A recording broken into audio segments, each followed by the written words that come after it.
శుక్లాంబరధరం విష్ణుం శశివర్ణం చతుర్భుజం ప్రసన్నవదనం ధ్యాయేత్ సర్వవిఘ్నోపశాంతయే అగజానన పద్మార్కం గజానన మహార్నిశం అనేకదంతం భక్తానాం ఏకదంతం ఉపాస్మహే. ఓం గం గణపతయే నమః. ఓం శ్రీమాత్రే నమః. ఓం శ్రీ గురుభ్యోం నమః. మనం ఇప్పుడు జూన్ 29 నుంచి జూలై 5వ తారీఖు వరకు కూడా ఆ వారం రోజులు గ్రహాల ప్రభావం తెలుసుకుందామండి. దానికంటే ముందర నా పేరు వాడరేవ్ ఆదినారాయణరావు శర్మ. వృశ్చిక రాశి వారికి సప్తమ స్థానంలో శుక్రుడు ఒక్కడే తప్పండి. మీకు అంత అద్భుతం కాదు, కానీ కుజుడు బాగా మీరు రాశిని చూసుకోవడం వల్ల సీక్రసీ మెయింటైన్ చేస్తారు, కోపంగా ఉంటారు కొద్దిగా. కాకపోతే అంటే ప్రేమ అభిమానాలు మీకు ఎక్కువ బాగుంటాయి. ఫైనాన్షియల్గా ఎప్పుడు ఎవరి దగ్గర తగ్గరండి, ఎవరి దగ్గర కూడా డబ్బులు యాచించరు. మీరు ఒకళ్ళకి యాచించడం అంటే అడగడం, ఒకళ్ళకి ఇచ్చే పొజిషన్లోనే మీరు ఉంటారు. ధనప్రాప్తి బాగా కలుగుతుంది. కుటుంబంలో మీరంటే మీకు ఒక ప్రత్యేక స్థానం మీకు ఉందండి, చాలా గౌరవింపబడతారు. అలాగే కంటి చూపుతో చంపేస్తూ ఉంటారు కదా, కంటి చూపుతో మీరు బాగా మిమ్మల్ని ఎదుటి వాళ్ళని చదివేస్తారు. కళ్ళతో ఐస్తో మీరు ఎదుటి వాళ్ళని చదువుతారు, ఆ భావాలని కనిపెట్టేస్తుంటారు మీరు. అలాగే ధనప్రాప్తి, అలాగే మీకు చేసినటువంటి చక్కటి భోజన ప్రాప్తి. ఎక్కడికి వెళ్ళినా సరే భోజన వసతులు బ్రహ్మాండంగా ఉండి తీరుతాయడంలో సందేహం లేదు, అద్భుతంగా ఉంటాయి. కొద్ది బాధపడేవాళ్ళు బాధపడుతూ ఉంటారు. మీ గురించి బాధపడకండి. ఎంతో కామెంట్ మిమ్మల్ని ఏదో విమర్శించినా సరే మీరు తగ్గకండి. ఖచ్చితంగా మీరు ధైర్యంగా ముందుకు వెళ్ళిపోతూనే ఉండండి. అదే మిమ్మల్ని రక్షగా కాపాడుతూ ఉంటుంది. మీ చతుర్థ భావంలో రాహు ఉన్నాడు కాబట్టి, రాహుకి గురుదృష్టి కుజదృష్టి ఉంది కాబట్టి మీరు ఆభరణ యోగాలు ప్లస్ ఫైనాన్షియల్ స్టేటస్ పెరుగుతుందండి. ముఖ్యంగా అదృష్టవంతులు మాత్రం చేయలేకపోయినా ఆయన ఫారిన్ కంట్రీస్ మొత్తం తీసుకెళ్తాడు. రాహు బాహువులు మీకు తిప్పుతాడు. అలాగే భూములు కూడా వచ్చేటి చేస్తుంటాడు ఆయన.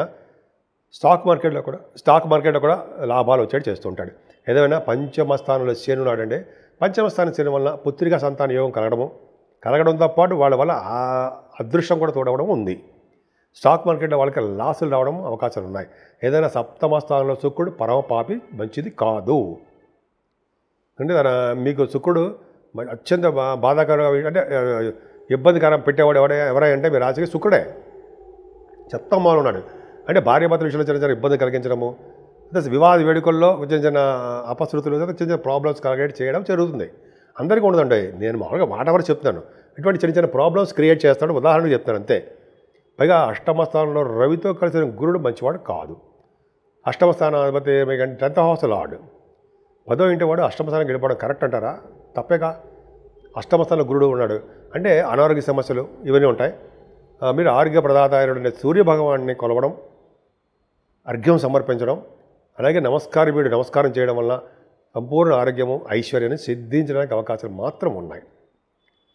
అంతేకాదండి, వృశ్చిక రాశి వారికి భాగ్యస్థానంలో బుధుడు ఉన్నాడు. భాగ్యస్థానంలో బుధుడు పుణ్యక్షేత్ర దర్శనాలు చేయిస్తాడు, తీర్థయాత్రలు చేయిస్తుంటాడు. ఆయన విదేశీ పర్యటనలు చేయిస్తూ ఉంటాడు. వ్యాపారాభివృద్ధి కలిగేట్ చేస్తుంటాడు. స్టేషనరీ, బట్టలు, అలాగే బంగారము, వెండి, ఆభరణాలు, ఇవన్నీ రకరకాల వ్యాపారాలు అన్నీ ఏ రకమైన వ్యాపారం సరే ఆ వ్యాపారం వృద్ధికరంగా ఉంటుంది. అన్నిటికంటే టాప్ మోస్ట్ ఏంటంటే కుజుడు, దశమల కుజుడు చంద్రమంగళ యోగంతో ఉన్నాడు. 30వ తారీఖు 1st తారీఖు కేతువుతో కలిసినాడు కాబట్టి, పైగా దిగ్బలుడు అయ్యాడు కాబట్టి మీకు ఉద్యోగ భద్రత ఉండి తీరుతుంది. రాజకీయ రంగంలో పదవులు రావడానికి అవకాశాలు ఎక్కువ ఉన్నాయని చెప్తాం కదండి. బ్రహ్మాండంగా ఉన్నాయి. మీకు దిగ్బలంగా ఉన్నాడు కదా కుజుడు. రాజకీయ రంగంలో పదవులు ఉన్నతంగా రాణించడం, ప్రజాభిమానం, ప్రజాసేవలు చేసుకుంటూనే ఉంటారు. అంతేకాకుండా కుజుడు ప్రభావం వల్ల రియల్ ఎస్టేట్ రంగంలో ఏమైనా వ్యాపారాలు చేస్తున్నా, ఉద్యోగాలు చేస్తున్నా బాగా సక్సెస్ ఉంటుంది మీకు. ఇంతకుముందు అమ్ముడుపోని బిల్డింగులు కానీ అదే అపార్ట్మెంట్స్ కానీ అమ్ముడుపోతాయి. మీకు వాహన యోగం కలుగుతుంది, సిద్ధిస్తుంది, పదవులు వస్తాయి. సాఫ్ట్వేర్ రంగ ఉద్యోగస్తులకు మరింత భద్రత, అలాగే గవర్నమెంట్ ఉద్యోగస్తులు కూడా ప్రమోషన్స్ రావడం, ఇలా ఒకదాని తర్వాత ఒకటి చాలా బాగుందండి. ఏదేమైనా బాగుంది. ఏదేమైనా వృశ్చిక రాశి వాళ్ళకి లాభాలు రావడం మొత్తం తక్కువగా ఉంటాయి.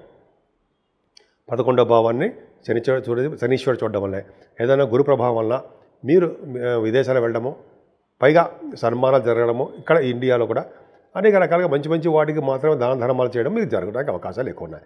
ఏదైనా రాహుకేతుల మధ్యలో మీ గ్రహాలన్నీ ఉండిపోవడం వల్ల కొద్దిగా దోషం ఏర్పడిందండి మీకు, కాలసర్ప దోషము.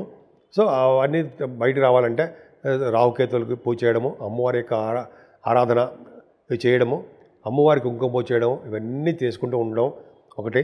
కేతువుకి గణపతారాధన చేసుకుంటూ సూర్య భగవాను కూడా పూజించడం వల్ల, అలాగే యోగాసనాలు వేయడం వల్ల, సూర్య నమస్కారాలు చేయడం వల్ల మీరు అన్ని రంగాల్లో కూడా ముందంజలో ఉండడానికి అవకాశాలు మాత్రం ఉన్నాయి.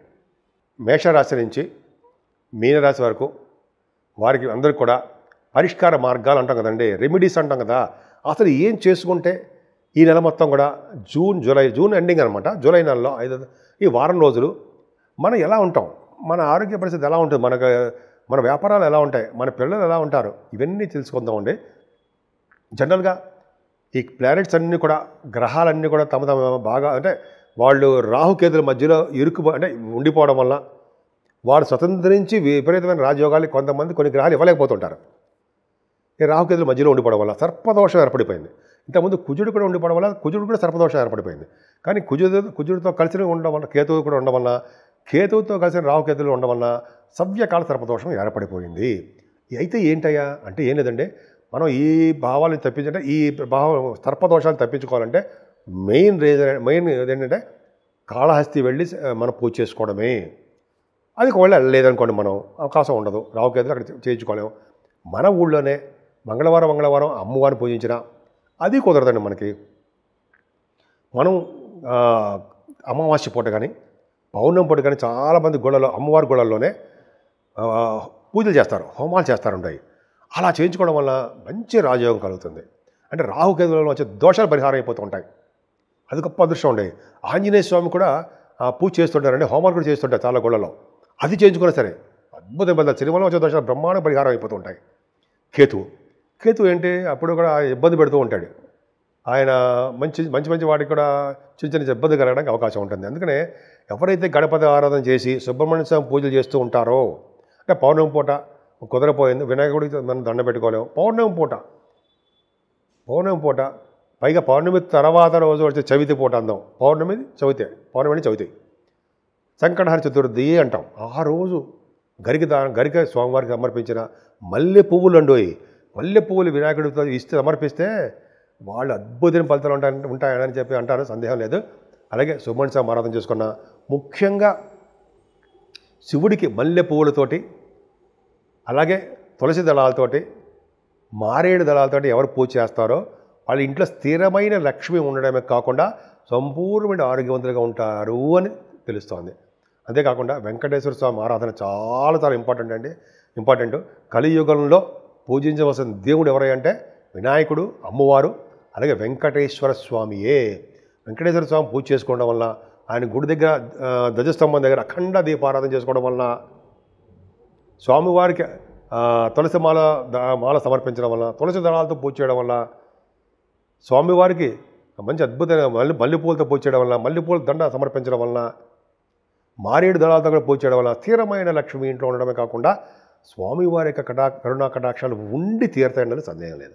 సో ఆ విధంగా 12 రాశుల వాళ్ళకి మనం మనకి తగ్గట్టుగా మనకి భగవంతుడు ఇచ్చిన ప్రసాదంగా స్వీకరిస్తూ, మనకి ఏ దేవుడు ఇష్టం ఉంటే ఆ దేవుడికి పూజ చేసుకుంటూ నిమగ్నమైపోయి భక్తి శ్రద్ధలతో చేస్తే ఆ పూజ ఫలిస్తుంది. ఈ విధంగా అన్ని రాసుల వాళ్ళకి చాలా బాగుండాలని, అన్ని రంగాల్లో కూడా ముందంజలో ఉండాలని, ప్రతి శుభ విషయాలు వాటంతా అవే కలిసి వచ్చి మీరు ఆనందప్రదంగా ఉంటారని కూడా నేను మనస్ఫూర్తిగా కోరుకుంటున్నాను.